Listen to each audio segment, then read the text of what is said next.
Hi, my name is Dr. Jalpa and I'm the medical director at Clarity Skin Clinic.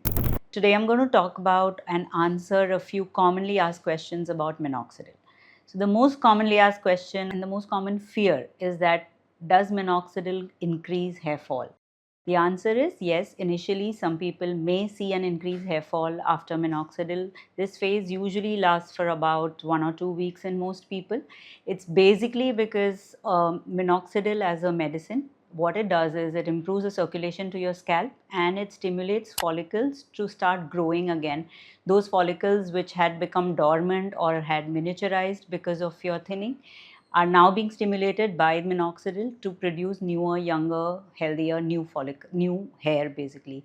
So what happens is this new hair which is being stimulated is going to grow out and it will throw out the hair that was lying in that follicle in its resting phase.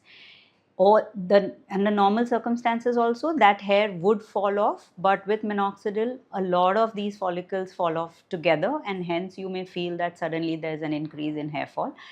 But in reality, it's a good sign your follicles have started producing new hair again, and hence you're seeing the shedding. Second important question or common question is that do I have to use minoxidil lifelong, or will my hair fall increase if I stop using minoxidil? The answer is that's not the case. Only thing is when you stop using minoxidil, the good effects of minoxidil goes away, and hence the original condition for which you started minoxidil may take over again and you may start seeing the same progression again. Hence, most people have to use minoxidil for long years. However, under doctor supervision, you may want to stop minoxidil for a while. Depending on the course of your disease or depending on the course of your hair thinning, the doctor may recommend restarting or stopping minoxidil, and that's case to case basis. Third, how do I apply minoxidil, or what's the right way to apply minoxidil? So it can either be sprayed onto the scalp, or you can use a dropper to put drops on the scalp directly.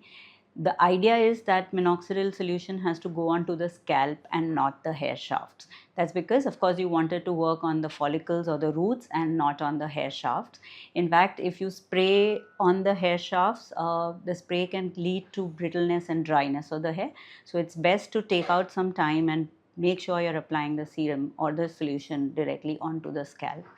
Second, make sure you're not using it on oily hair or or hair that has been recently oiled. So first put minoxidil and then oil if you have to after a gap of about couple of hours.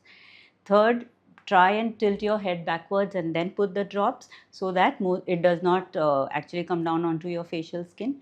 And after you have applied the solution, you wash your fingers and wash your face if some drops of minoxidil has come down onto the forehead or the facial skin. One more question that is asked commonly is that how many times in a day do I apply minoxidil? I've seen a lot of people who apply minoxidil twice a day.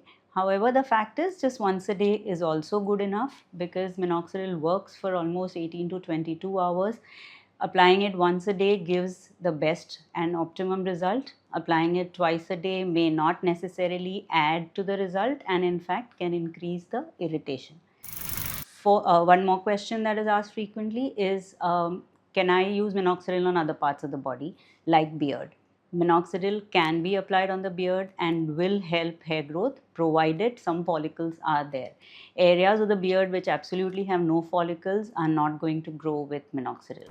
So it's best to first consult a dermatologist who can help you understand if the medicine is going to help you or not. One more question is oral versus topical minoxidil. Should oral minoxidil be considered for you? So oral minoxidil does help hair loss. However, personally, I prefer topical because then you're avoiding a lot of side effects that could happen due to oral minoxidil, which includes effects on your blood pressure.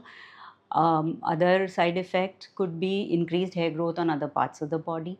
So it's best if topical works, then continue with topical only. However, people where I would choose to give oral minoxidil will be those who have an irritation with topical minoxidil where the scalp becomes inflamed, irritated, and topical minoxidil may not be possible. Only then I would consider oral minoxidil. So So these are the common questions asked about minoxidil. If you have any further questions or any other queries, do comment in the section below and I will get back to you. Please like and subscribe to my channel.